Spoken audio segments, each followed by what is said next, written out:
Ibihe byiza kuri mwebwe mwese mukomeje kudukurikirana ku Ishyano News TV. Nizere ko mwaramutse neza, nizere ko mukomeje kugira ibihe byiza bivanye naho muherereye. Mwese ndabashuje kandi mbifurije ibihe byiza, mbifurije no gukomeza kumererwa neza cyane. Turi kwa kane, tukaba turi ku itariki 11 z'ukwezi kwa 9 2025. Mwese ndabashuje kandi mbifurije ibihe byiza, mbifurije no gukomeza kumererwa neza cyane kubakomeje kubana natwe muri zino gahunda z'amakuru. Hanyuma rero uranyemerera nkubwire yuko muri Kivu y'Amajyepfo abazarendo bongeye gutanga amategeko akomeye cyane, amategeko agendanye nuko bagomba kugaba ibitero mu mujyi wa Goma, ndetse bakaba bongeye gutangaza neza yuko abiganje mu bwoko bw'abatutsi bagomba kuva ku butaka bwa Uvira bakajya mu bindi bice aho bahawe igihe ntarengwa. Ndaza kukubwira hari n'ubundi butumwa bwinshi batambukije nyuma y'imyigaragambyo imaze iminsi yatumye Brigadier General Olivier Gasita ava muri iki gice akajyanwa i Burundi, nk'uko berutse gutangazwa na Radio Okapi isanzwe iterwa inkunga na ONU ikorera ku butaka bwa Repubulika Iharanira Demokarasi ya Kongo. Hanyuma ndakubwira ko kandi ku butaka bwa Kongo abafana nyuma y'umujinya ukomeye cyane baje gusenya stade, barayangiza ku buryo bukomeye cyane nyuma y'umukino ikipe y'igihugu ya Repubulika Demokarasi ya Kongo yaje gucakiranamo n'ikipe y'igihugu ya Senegal. Hanyuma Senegal ikaza gutsinda ikipe ya Kongo ibitego 3-2 byaje kurakaza cyane cyane aba bafana bakaza kwangiza bimwe mu bikoresho byigize stade. Stade akariyo nimero ya mbere cyangwa akabariyo nini hano ku butaka bwa Kongo, ikaba ni ya kane mu hano ku mugabane wa Afurika. Hanyuma ndakubwira byinshi kandi mu byabereye by'umwariko mu nteko rusange ya ONU yabereye i Geneve mu Busuwisi, yarimwe abategetsi bagiye batandukanye. Hari ibyo bwana Patrick Muyaya umuvugizi wa guverinoma ya Repubulika Demokarasi ya Kongo yatangaje, hari n'icyo u Rwanda rwatangaje.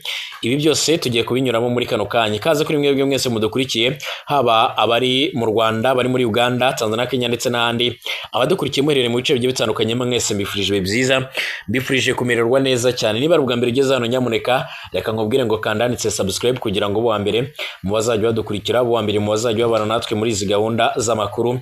Reka nkubwire ngo rwose igihe ni iki, tanga igitekerezo kandi like ibiganiro byacu nabisangize ku nshuti zawe. Ikaze. Reka tuyahere muri Uvira aho ari ubutumwa bukomeye cyane bwatanzwe n'abayobozi b'Abazarendo bakabugenera inyeshyamba za 23 bakabugenera umujyi wa Goma ndetse n'ibindi bice bigiye bitandukanye cyangwa se ibindi byiciro by'abaturage. Amakuru aturuka ngaha muri Uvira, muri iki gisagara cya Uvira, aravuga ko abayobozi b'imitwe y'Abazarendo igenzura uyu mujyi bamaze guha abatutsi bose bari muri uyu mujyi wo mu ntara Kivu y'Amajyepfo iminsi 10 yo kuba bamaze kuvamo. N'ubutumwa rero abayoboye Wazarendo bakomeje rero gutangaza bifashishije imbuga ngurukana bumenyi canga imbuga nkwaniro nyuma y'icyumweru kirenga rero muri uyu mujyi wa Uvira hari imyigaragambyo yo kwirukana General Olivier Gasita. Wazarendo rero zanze ko aba umuyobozi wungirije ushinzwe ibikorwa n'ubutasi mu karere ka 33 k'ingabo za EDC nk'uko bigaragara. Mu gihe rero Brigadier General Gasita ushinzwe kubarera icyitso cya 23 yamaze kuva muri Uvira, rebye ariko abayoboye Wazarendo bavuga ko kumwirukana byari intangiriro canga intanguro, ngo kuko rero n'ubundi agomba gukurikirwa n'abatutsi ndetse n'abasa nabo. Ibi ngibi ni ibintu abaturage benshi ndetse n'abakoresha imbuga hwaniro canga imbuga ngurukana bumenye batishimiye, bakavuga yuko ku butaka bwa Kongo akiri urugendo rurerure rwo kumvikanisha ndetse no kwigisha neza yuko abaturage bose ari bamwe, baba badahuje ururimi, baba badahuje by'umwihariko n'uruhu. Nk'uko bigaragara bakavuga yuko ibi ngibi ari inzira ndende bizabafata, mu gihe kandi bitakorwa bizakomeza kuba intamamyi ndetse n'intandaro y'amakimbirane ndetse n'intambara z'urudaca zimaze imyaka n'imyaniko. Hanyuma kandi nk'uko bigaragara umwe mu bayobozi wa Wazarendo yumvikanye mu butumwa bw'amajwi agira ati: turashaka gufata Goma, turashaka gufata Kamanyora, turashaka gufata Kavumu Airport ndetse na Bukavu. Mbese muri make turashaka kwirukana inyeshyamba za 23 kuko n'abanzi bacu. Turashaka kubereka yuko kandi dushoye ndetse dufite imbaraga nyinshi cyane.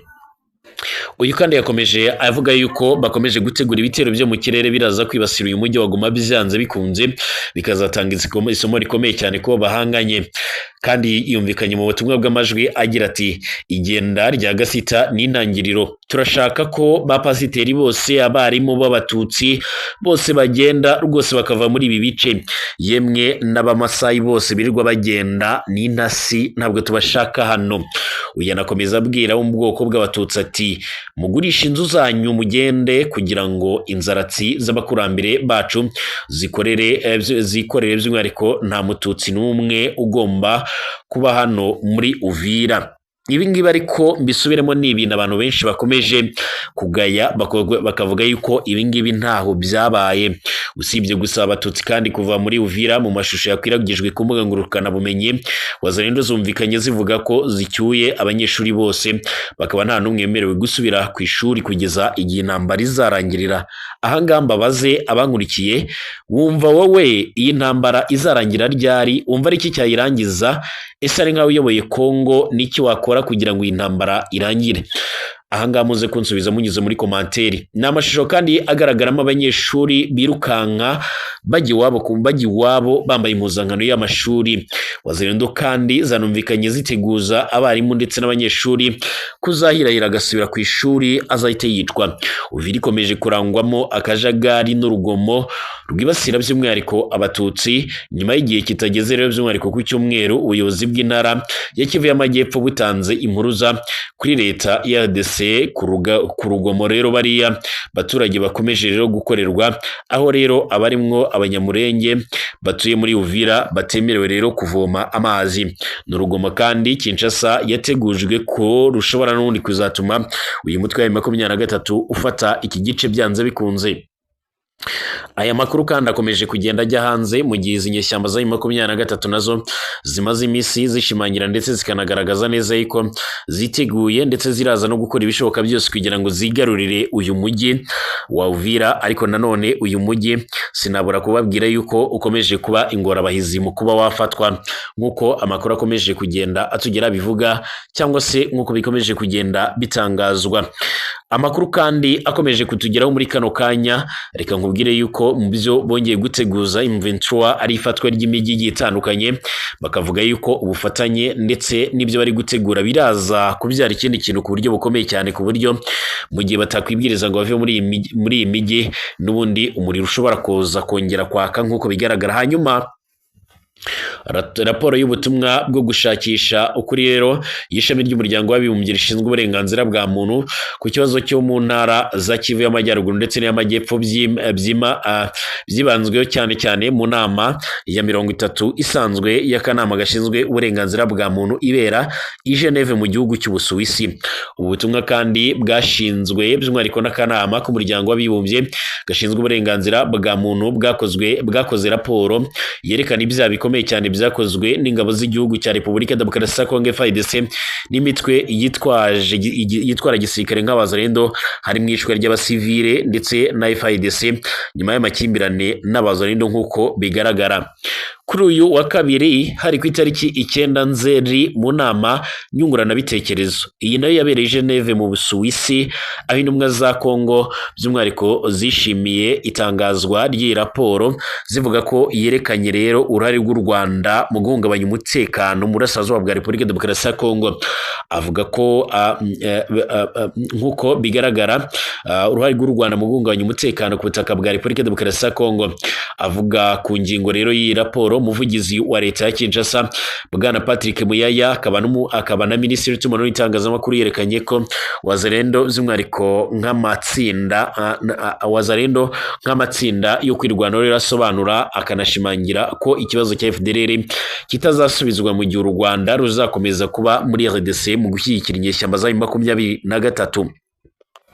Ku bijyanye na Wazalendo, aya ni amatsinda yo kwirwanaho arinda abaturage ubwicanyi. Kubura kwa M23 nibyo byahungabanyije nibyo byahungabanyije inzira ya Nairobi iyobowe na Perezida Uhuru Kenyatta wari wemerewe rero n'ubundi n'iyi mitwe yose gusubira mu buzima busanzwe, yaba ikibazo cy'imvugo z'urwango, ikibazo cy'impunzi cyangwa se by'umwihariko kuba hari FDLR. Nta na kimwe muri ibyo bibazo gishobora by'umwihariko mu by'ukuri kubona igisubizo mu gihe rero igisirikare cy'u Rwanda kizakomeza gufasha brigade yacyo y'imbere muri Repubulika Demokarasi ya Kongo ndetse no gukomeza gukorana ibyaha byavuzwe mu kanya na Minisitiri w'uburenganzira bwa muntu. Ibi bikaba rero byavuzwe na Bwana Patrick Moya, umuvugizi wa guverinoma ya Kongo muri iyo nama nk'uko bigaragara. Mu bijyanye na FARDC kandi Bwana Patrick Moya yongeye gushimangira ko ari ingabo z'igihugu zigengwa n'amategeko mpuzamahanga, ahakana ko ntawe zihuriye na FDLR kandi ko u Rwanda rufata nk'ikibazo ku mutekano warwo ntawe bihuriye. Ati nta sano riri hagati y'ubutasi cyangwa se ubutegetsi cyangwa ubufatanye bwa politike hagati y'ingabo z'igihugu cya Repubulika Demokarasi ya Kongo ndetse na FDLR, ahubwo amabwiriza ya perezida yahawe igisirikare by'umwihariko arakomeye kandi abuza uburyo ubwo aribwo bwose bwo gufatanya, kandi ingamba z'ibihano by'imyitwarire n'ubucamanza zikoreshwa by'umwihariko ku muntu wese uketsweho. Ibyo umuvugizi wa guverinoma ya Repubulika Demokarasi ya Kongo avuga rero nanone bihabanye n'ibyo ibihugu byombi byari byumvikanye mu biganiro bya Washington DC, aho impande zombi zari ziyemeje gufatanya kurwanya uyu mutwe wa FDLR. Bigaragara ko iyi leta ikomeje gukingira ikibaba. Ni mu gihe kandi uruhande rwa guverinoma y'u Rwanda muri iyi nama y'i Geneve rwongeye gushimangira ko ku nkunga rutera by'umwihariko ko nta nkunga rutera ya 23 ndetse runasaba imiryango mpuzamahanga by'umwihariko kurekeraho by'umwihariko kuruhoza mu kanwa muri raporo zayo zikomeje kurwibasira nk'uko bigaragara. Hanyuma abaturage benshi ndetse n'abakoresha imbuga nkoranyambaga bongeye kwamagana ndetse bananenga igikorwa cyakozwe n'abafana ba Kongo ubwo basindwaga na Senegal ibitego 3-2 mu mukino watangiye.